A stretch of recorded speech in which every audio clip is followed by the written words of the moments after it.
Hello, and welcome to the Popish Plot. I'm Nate. I'm Jessica. And I'm Mike. And today we are here to talk about Father, or Monsignor Georges Lemaître. Yes, we are continuing our series on Catholic scientist. And we are being careful pronouncing his name because we literally had to look it up because, as you could tell, it is We French. don't speak French. But he is from Belgium, which is a slightly different variation of French, I've been told. If we get it wrong, put it in the comments below. We're not doing it to be offensive. We just don't know. Yeah, we're doing the best we can with what we've got. We're given. But Monsignor Lemaître shows another fine example that there is no conflict between science and religion. They are two alternate routes that both lead us to truth. Yes. The first one we did was on the guy who did the Peeps experiments. Very, long time ago. This one... Father Gregor Mendel. Yes. This one lived during a time that we have numerous pictures of him hanging out with Einstein discussing science. So whenever you see a poster of Einstein, just off to the side is Father Lemaître just shaking his head. I mean, they only met like a couple of times in their life, but Off to the side, shaking his head. It was still during the era where you then wrote people and stuff, so I think they had some letters between them. But Plus, as we will find out as we go through his biography, they're both extremely high-level mathematicians, so not everyone could even keep up with most of their conversations. So, of course, they'd want to talk. Anyway, he was born, and I'm going to have someone else read his full name because he has like 5 names, and they're all in French. He was born Georges Henri Joseph Edouard Lemaître On July 17th, 1894. in Charleroi, Belgium. And he died June 20th, 1966, at the age of 71. In Leuven, also in Belgium. Home of the famous university. Ah. He is known for being a Catholic priest, a mathematician, an astronomer, a professor of physics. He was nominated for the Nobel Prize for Physics and Chemistry. Oh. He's the first to derive the Hubble-Lemaitre Law. Hubble. I'm sure it was Humble also, but... Sorry. You're working on doing a thing that you Listen, didn't put your name on. I was busy trying to get his name right. Yeah. The easy one that we all Totally. know. Totally. Absolutely. Which I need to pay attention to because he did a lot of things that Hubble gets noted for before Hubble did it. He published the first estimate of Hubble's constant. Again, before Hubble. Normally these things are named after the first guy. Well, he was originally named after the most famous guy. Yeah. He proposed what we now call the Big Bang Theory. He was an early adapter of computers, and he's also known for correcting Einstein for being small-minded. Now that is a boss move. Yeah. Yeah, it would be interesting to be able to both do it and actually do it successfully. I mean, when you understand how Einstein came up with relativity, having some guy be like, listen, I'm sorry you don't get my theory. You're just not thinking big enough. Because I couldn't think any bigger. see, I could do it, but the problem is that people then just look at me and say, Nate, you're drunk. Yeah. You get owned pretty badly. Yeah. All right. Anyway, he was born to a well-off family. They were also very devoted. So at the age of 9, he decided he was going to be a scientist. Of course. Absolutely. First thing you think, he's from a devout Catholic family? Totally going to be a scientist. And then a month later, he decided he's going to be a priest. And in an interview about how, he decided he's going to do both these things. It wasn't like he changed his mind a month later like, 9-year-olds want to do. He didn't give up on the scientist. He said, I'm going to do that, but I'm also going to do this. Yeah. Anyway, he stated in regard to that I was interested in truth from the point of view of salvation, just as much as in truth from the point of view of scientific certainty. It appeared to me that there were 2 paths to truth, and I decided to follow both of them. Nice. And what he found was that both of them actually are, they're not actually 2 separate paths. They're just 2 sides of one road all heading in the same direction. Because there's only one truth. That's right. He first started out studying to be a civil engineer because he was from the coal region, so therefore there was a practical science to do. Yep. But then World War I paused it, and he was... So he would have been 20 when the war broke out? Yes, he was an artillery officer in the war. He also won awards for his, war efforts and things. Very nice. But even as a young adult, in the trenches of World War I, he was interested in the beginning of the universe from a Christian and scientific context. Most people would just be thinking about the end of the world. He's thinking about the beginning of it. Or about how I'm tired of mud. Everything is mud. Well, that's what I like about the rats. They're a break from the mud. Or, and this is the one that I believe occurs most often in trenches and foxholes.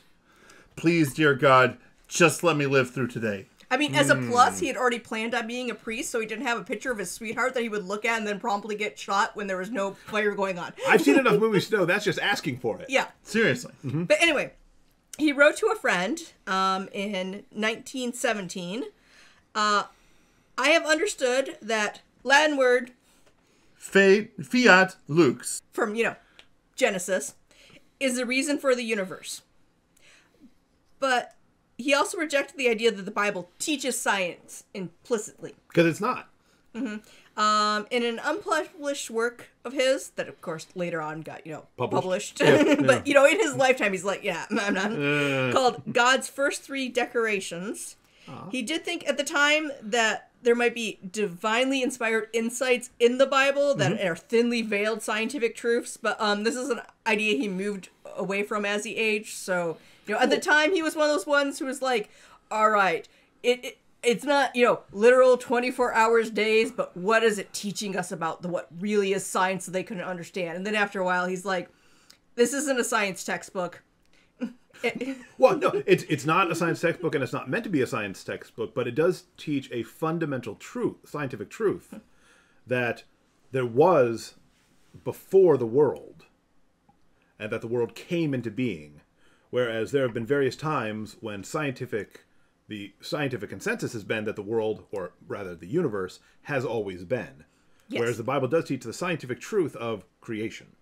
Yes, and the universe has always existed was a scientific thing during his lifetime. Against which he had a considerable fight. And then after the war was over, he started studying math, physics, and philosophy. Thomist philosophy. Well, yes. Is there any other kind? There's lots of kinds. There's lots of kinds. There's not any good ones. I mean, there's other good philosophy.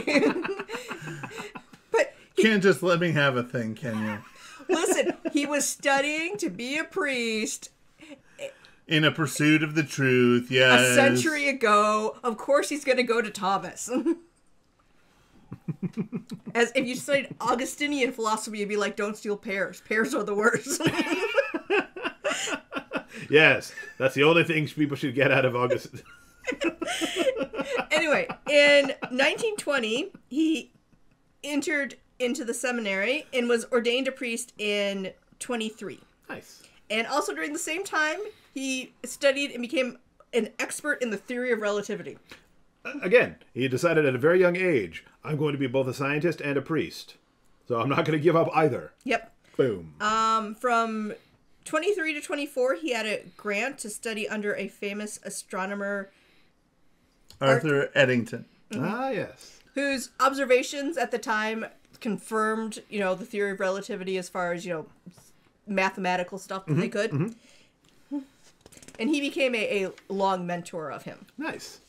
And then the next year, he got a grant that let him move to the U.S., and he got to be able to study to get a Ph.D. at MIT. Ooh, fancy. And then in 31, he wrote what he is best known for. Dun, da, da, da. Well, at least the paper that became what he was best known for. Which is his hypothesis on the Primeval Atom. Which is basically what was the start of the Big Bang Theory. Yeah. Yeah, it's been extended. It's been, other people have looked over it. But this was the core ideas. It's been 90 years since then. So, yeah, there's been considerable scientific work done on it, especially since now we have a lot of observational evidence that really says, holy smokes, a lot more than was available in 1931. Yes. When he had math on his side, but did not yet have the observational evidence. Which is where Hubble comes in. Well, I mean, he figured out Hubble stuff too, but, he doesn't have a telescope. Well, I'm saying Hubble provided a lot of that early actual evidence with the red shifting and the whatnot. And it was called the Big Bang Theory from a person who studies the cosmos, whose name was Fred Hoyle, in 1949, because he was an atheist, and he wanted to use this as an insult, because he's like, this is a religious idea, pretending to be science. Well, because the old school atheists, they recognized a truth. If the universe came to be, then it had to have come to be. Yes, in order for something to not be and then be, there had to be a making, and if you have a making, there must be a maker. Then you have to have a maker. Yes, and although I hate the joke because it's largely done by people who are anti-science about how I believe in the Big Bang Theory, bang. God spoke, and bang, it happened. Yeah. That's not what Father Lemaitre was talking about, but at the same time, he was talking about the fact that the universe came to be, as opposed to had always been. And from a theological standpoint, the joke's not wrong.